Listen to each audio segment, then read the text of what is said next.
how deep is Lake Tahoe? It's 1,645 Holy feet. cow! Yeah. So nationwide, where does Lake Tahoe register on the depth of lakes? Yeah. So is it top 5? So you have Crater Lake, which is the top dog, 1960, and then Lake Tahoe follows right behind that at 1645. Both alpine lakes. So here, tons of fish. You know, the interesting thing about these Mackinaw, somebody sent a camera down 1,645 feet, and you can see the mysis shrimp down there. At 1,640, there's enough light? They were able to see down there. Or was there a light on the camera? Yeah, and there was a fish swimming in the background, which was pretty cool to see. 1,645 feet. So these fish are shallow. They're deep. All right, I'm excited. So we're going to be fishing a couple different depths tomorrow, a few different depths, and we'll just be seeing where we can get the big ones? Yeah. We'll move around. You know, these fish are moving around.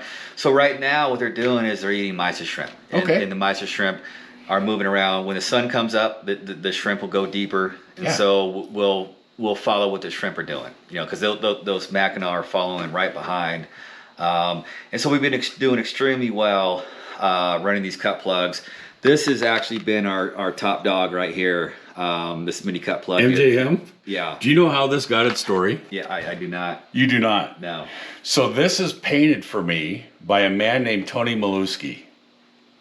Tony Maluski's wife, Monica G. Marie, MJM, she had cancer. This is the very last plug that they painted together. I met Tony on the lake up at Drano, I believe, and no, it was up Mouth of Klickitat, and he said, hey, I've got this really fishy color I want to show you. He said, and I want you to make it someday, but you can't make it right now because my wife recently died and I'm still mourning her. But when I'm ready, I'm going to call you. I said, no problem, buddy, as long as you want. He came back and said, okay, I'm ready, let's do it. So we brought this out, and he said, what are you going to call it? I said, well, you know, her name's Monica. What do you want to call it? He said, I don't know. We said, how about MJM? Perfect. So what's her favorite number? Because you got to come up with a number, right? Yeah. It's like these are all, 154 and, 125. And he said, well, her favorite numbers are 21 and 4. I said, okay, it's the MJM 214. Nice. So that is the MJM MCP 214. Right. So my funny story about this is when you sent this to me, I was staring at it like, I don't know if I'm even gonna tie this one up, but I did anyways. I tied quite a few lures up, put it out, and this has been my best lure. It's fishy as hell. And I wouldn't expect that. So that's been really cool about that lure. But look at the contrast, right? Yeah. I mean, you got the pink, you got the chartreuse, and then you got the blue dot. Right. So there's plenty of contrast. All those colors. Yeah. The fish that we're fishing up in the Northwest like, the fish that you're fishing here like. So I mean, it's a money plug. And as soon as we put that out, that sold a lot. It's caught a lot. Spring salmon, fall salmon for us up north. And the Mackinaw for you here. And the Mackinaw for me here. Yeah, I mean, it goes to show, even if it's not a color you're used to fishing. Step out of the box. Step out of the box. Attaboy. Yeah, put it down. And this is, when I'm doing a mid-morning trip and those fish get a little finicky, we were out fishing next to somebody the other day and we caught more fish and they were using live minnows and we were catching more fish using these cut plugs. Yeah. So I mean, a couple of nice things about the cut plugs, right, is that they're always running. It doesn't matter if you get a short strike or not. Right. They're always fishing. Right. You get a short strike on a minnow, it's a little bit off the hook. It's, and down at the depths of your fishing, like you said, it's a deep lake. Yeah. That's a big deal. Right. And bringing it up and back down and all that stuff takes time. Yeah. A lot of customers you're fishing with are new people. They're people that come up here, want to go visit Tahoe and want to, take an outing and go fish with their kids, right? And the cool thing, talking about depths, this worked at all the depths, different, depths that I was fishing. So it's easy for them too, because they can put it up and down. They don't have to worry about hooking a minnow and... Yeah. And filled with bloody tuna. I've been putting krill because there's mysis shrimp in the lake. Oh, yeah. and then I'd just do one krill. Yeah. And then I'd do one bloody tuna with krill. The Procure bloody tuna anywhere, I don't care where you're at. Right. You're fishing a lake, you're fishing a river, you're fishing the ocean. That's an absolute go-to. Right. And same here with Lake Tahoe.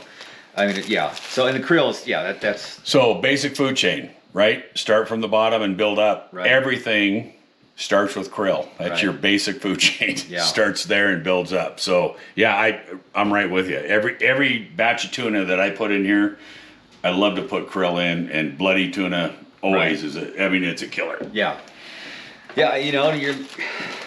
you let it soak overnight and it just leaches out. You can run these plugs for a half hour and it's still leaching out a scent trail. So it's been a game changer, and the nice thing, I think this is going to catch on to Lake Tahoe because no one's really doing it, and that's why I'm glad to share this. I want to see people go out there, have successful days out on the lake, catch a lot of fish like what we're doing, these are by far something that you need to have it in your tackle box. Again, going back to, these are live minnows that these fish are used to seeing. They're used to eating, they're used to smelling, and this outfished the live minnows. I mean, that's incredible, right? That's incredible. Yeah, I mean, so you get, for those guys that are coming up for the weekend and they, they're not out here fishing every day like I am, to make the most of it.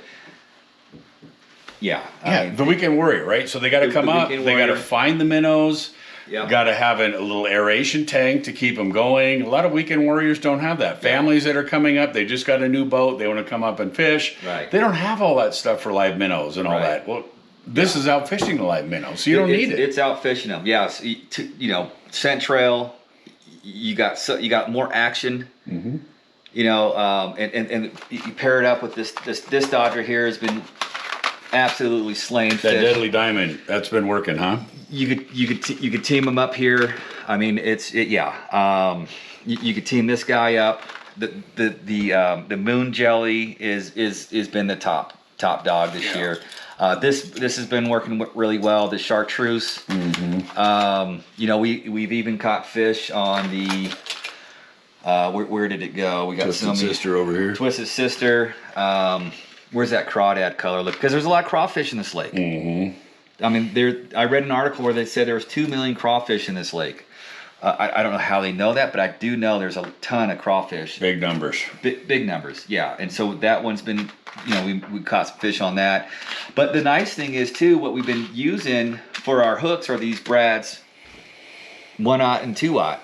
So we changed manufacturers a couple years ago, and we went through actually a couple years of testing several different types of hooks.